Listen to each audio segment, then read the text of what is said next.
I'm Abby from You Baby Me Mummy, and this is Blog Fix Friday, my quick Friday vlog where I share a tip or a trick that will hopefully make your blogging life easier. So this week, as a kind of I ran a 5-day productivity challenge, a free challenge last week, and it's actually rolling on my blog all the time, so you can go and jump in whenever you want to start. But as a product really of talking to the people, the fabulous bloggers, I had 209 bloggers on that first, the launch of it, and talking to some of them in our private Facebook group, which you get access to if you join the challenge. I did a live and I mentioned email lists, and some of those people were like, oh, I don't really do an email list, and it got me thinking that although I've written a couple of posts which I'll tag in, people need to know about email lists and need to know the importance of an email list. So I thought for Blog Fix Friday this week I would chat about why you need an email list, why it benefits you, how you do it, just really quickly, direct you to a few posts, and hopefully it will make sense as to why you need to immediately go and set up an email list. Okay, so think about all the followers you have on all the different networks. So you might have 20,000 Twitter followers, or 10,000 Instagram followers, or even 50,000 Facebook followers, I don't know, but you can have all of these amazing numbers, and what happens if Facebook or Instagram, like as they have done, or Twitter, change the algorithm and suddenly your followers aren't seeing your updates, they're not engaging with you as much, they're not going to your posts or visiting your blog as much, they're not buying from you if you sell anything as much, because they can't see your updates, you're not visible to them because the social network has changed the algorithm. So your email list is the only list of subscribers to your blog and followers of your blog that you actually physically own. So you don't own your Twitter followers, you don't own your Instagram followers. You might have a really good relationship with your Facebook followers, but you don't own that list. Facebook can do what they want with those followers. They could take your page down if they wanted to. You probably have to give them a good reason to do that, but they own those followers, so they have the right to do what they want with them. They are attached to your page or your account, but you don't own them. So that's quite a difficult situation to be in. Imagine if most of your traffic comes from Twitter, as mine was a year or so ago, and then Twitter changes the algorithm. So most of your traffic comes from Facebook, but then they take your page down, or they could do so many things, and it's such an unknown entity, if you like, to build your blog and potentially your business on. Now your email list, again, I will say again, is the only list of subscribers that you actually physically own. Okay, so someone recently said something like, put your like social networking is like a dance party. I think it was Jay Selner from Simple Green Smoothies, and she said along this line of, you put your content in the marketplace, and that's like the dance party. So you give people some good, not just links back to your blog, but some good advice. You put things out there that people would want to read within that marketplace, within that place, so they don't have to go to your blog. You might give them a nice quote or a little bit of information, and then you might invite them home, okay? And they might then go to your blog.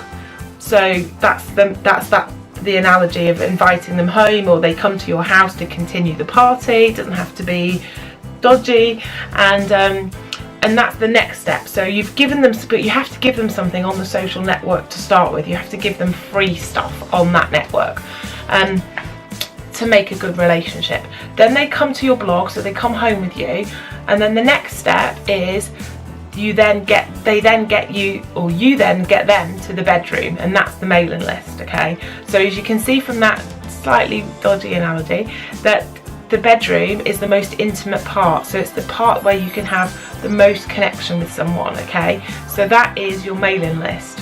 So you can give them all the kind of things on the different networks, you can say what you want on the blog, but unless they're into your bedroom, unless they're on your mailing list, they might not buy from you, they might not come back. Okay, so I think I kind of said you've just got to sleep with your with your people to get them to come back to your blog, but that's not what I meant, you know what I mean?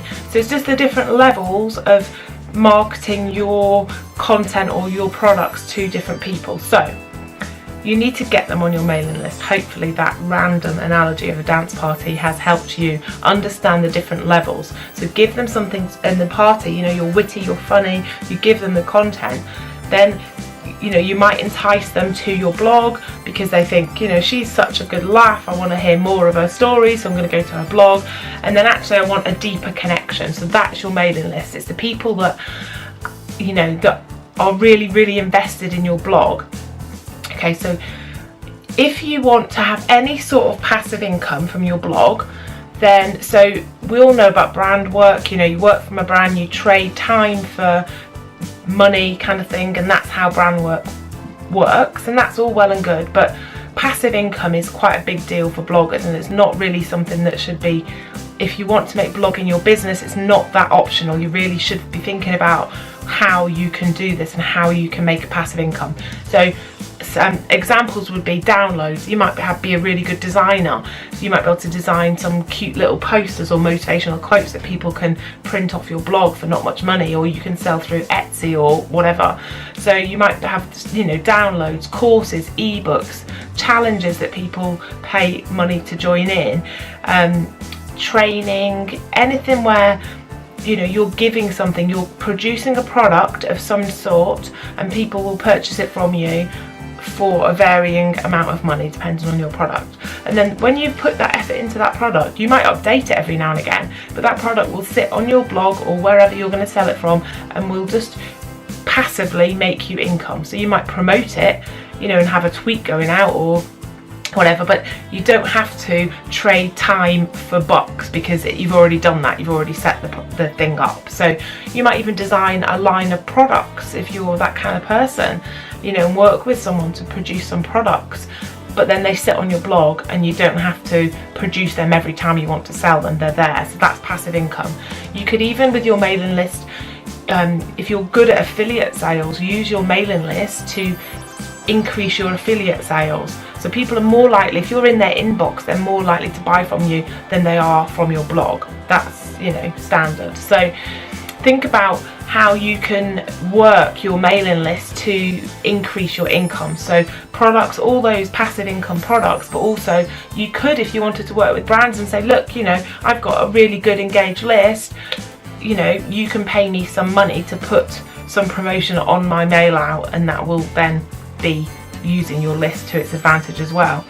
When you get people on your list, you can use an opt-in to do that. So you can use a free download or a free e-course, anything that people will think, you know what, I'm going to give them my email address in return for this free thing that I really, a checklist or anything like that that will be useful to me. And then when they're on your list, make sure you look after them. So make sure that, you know, I do once a week. So once a week on a Wednesday, I have an email go out that is exclusive content. So it's not been on the blog before. It's either like a post that could be on the blog but it isn't, or it's a little challenge, or it's something I've read that I want to share and things like that. But it's exclusive, helpful content that they can't get just from going to your blog. So that's really important, that they feel there's a reason to stay on your list after the initial opt-in. Okay. And I think that's probably all I want to say. Is it's going up for 9 minutes now, so I don't want to talk too much more, but I hope that's given you an overview as to why you need an email list and why you need to nurture that. If you haven't got time to nurture it to start with, then set up an RSS feed. It's really easy. MailChimp or ConvertKit, just a couple of buttons to click, and it will automatically then start making a connection and sending out a weekly email, if you like, to your people on your list. And an RSS feed is just all of the blog posts you publish that week. So that's a bare minimum you should be doing. But really, I have an RSS on a Friday and I have an exclusive email on a Wednesday. So Hopefully that's made sense, and I will see you next week for more Blog Fix Friday. Obviously, as always, if you have anything that you'd like me to chat about, please let me know. If you want to know anything more about my personal blogging life, that's great. I can talk about that in the Pro Blogger Diary, which comes out on a Thursday. But any more tips and tricks kind of thing, let me know and I'll talk about them in Blog Fix Friday for you. Okay then, bye!